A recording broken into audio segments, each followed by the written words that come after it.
Sa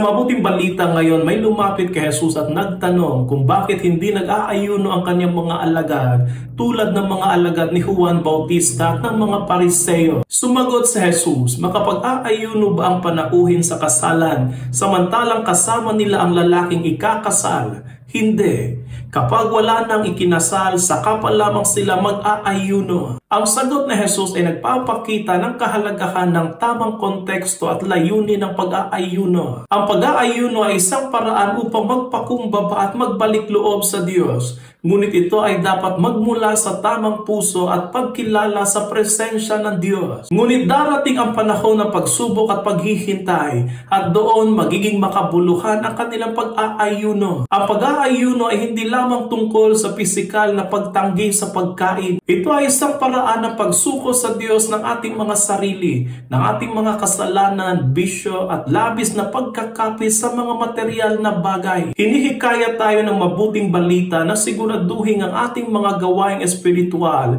tulad ng pag-aayuno ay may tamang layunin, ang mapalapit sa Diyos, madagdagan ng ating kabanalan at hindi lamang upang sumunod sa tradisyon o magpakitang tao lang.